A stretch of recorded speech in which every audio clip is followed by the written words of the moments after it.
it does the rest. And you can even add a little bit of music to it if you want to. So you can do that I mean, it's free. Animoto doesn't cost anything. It's a matter of your time and being able to kind of piece it together in the way that you want to do it. Of course, it's very low quality. I mean, not low quality, but it's, bottom, as far as your budget goes. You're not spending anything, so you're getting what you spend out of it.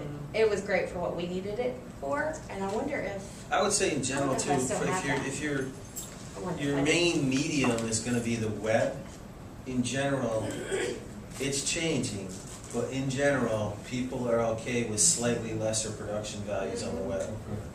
You also have to be careful. Oh, I'm sorry. No, go ahead.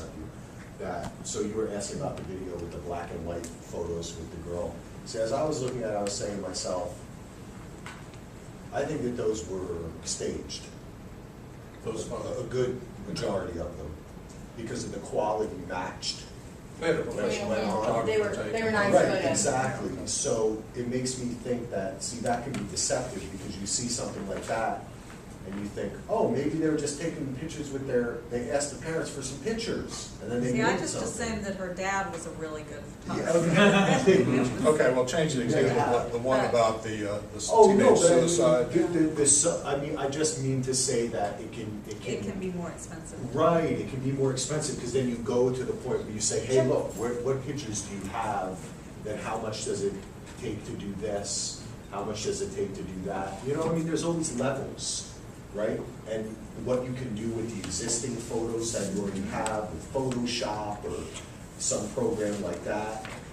So, I mean, for all I know, that could have cost the time it took the guy to make it.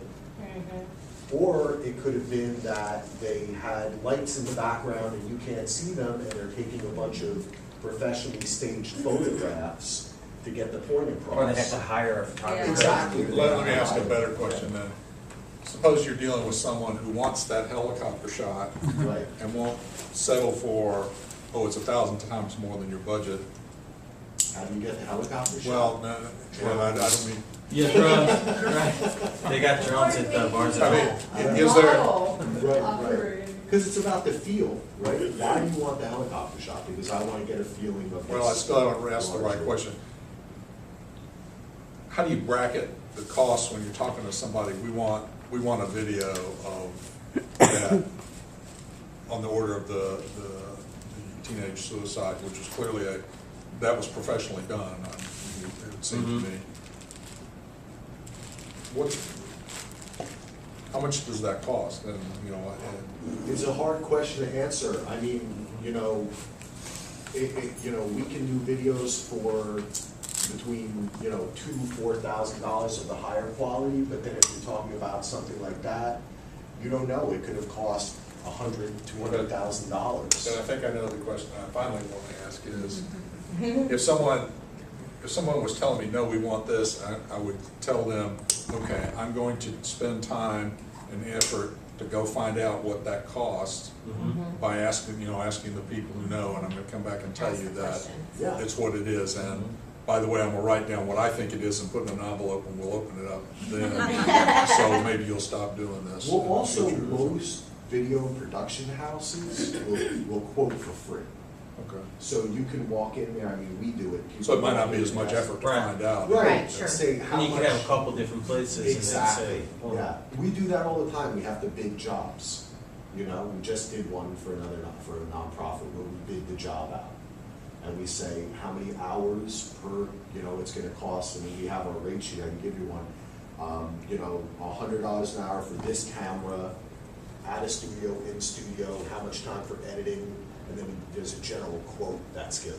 So that's how the process follows. And then as the process is going along, update. We're at this many hours of editing.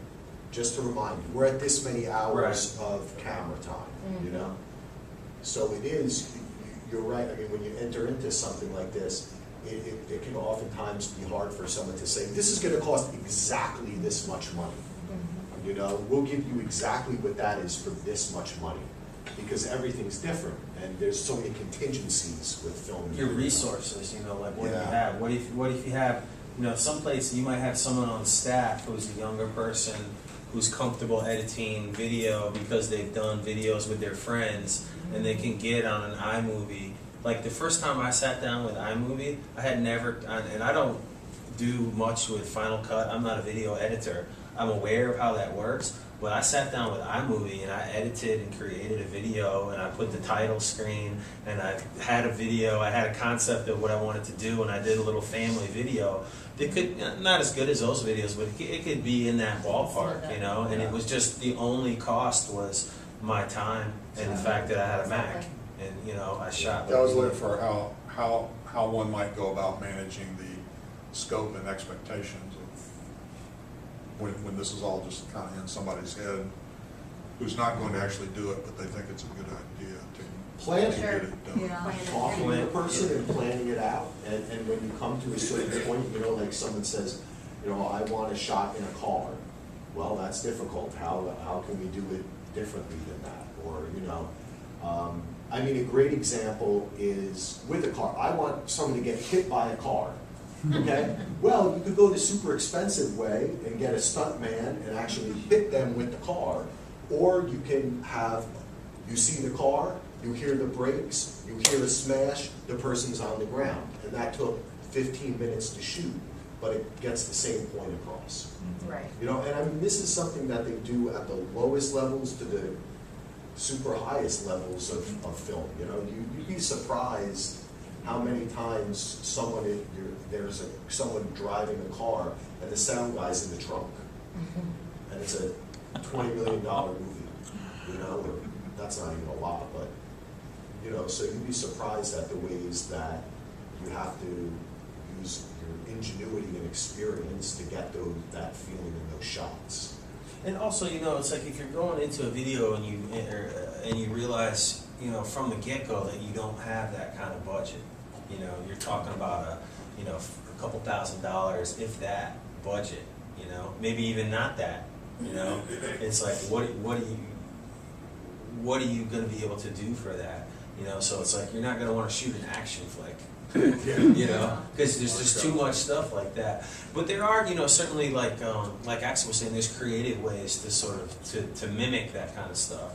You know, and I saw a cool shot. One of the stations we were working with, they were at a state fair, and the guy had a flip cam, and he made this little rig, and he attached it to a helium balloon and just put it on a string, and he let it go up, and so he got like an aerial view of the thing, and then he pulled it back down, and then he edited that into their video. Was like a montage video of the state fair or something, but it had an aerial shot in it. It was like, wow, how did he do that? Exactly. It's like he had a balloon. It's like, well, maybe he could have gone up on the Ferris wheel and gotten a shot that way, or you know, there's different ways to get those kind of shots. But I think what Axel said, the connection, you know, maybe the more important thing. Right, not getting caught up in, that's exactly the image that I had in my mind, Right. because you can convey emotion, the same emotion, through an infinite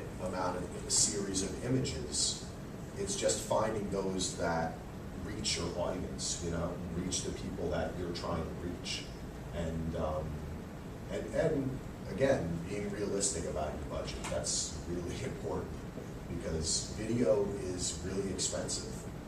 You know, and the time it takes, I mean, I can't tell you the number of times someone said, you know, oh, that looks great, but can you change the color of the shirt the person's wearing? Because I was watching this behind the scenes DVD and they just hit a button and they're, you know, everything. So, well, it's a little bit more complicated than that, you know? So just explaining and, you know, choosing someone who will take the time to explain that to you. Because it is a business where people can be, you know, not everyone who is technically proficient is also a people person. Or an educator. Yeah, or an educator, right. Yeah. So it's finding those people that are willing to walk you through the process and not throw a bunch of jargon in your face that you don't really understand, you know? And then you can develop that trust in them. So for somebody that wants to do maybe just like a short interview clip or something like that to promote, whether it be like testimonials or something like that, because I've heard that a couple times along the way. She did that on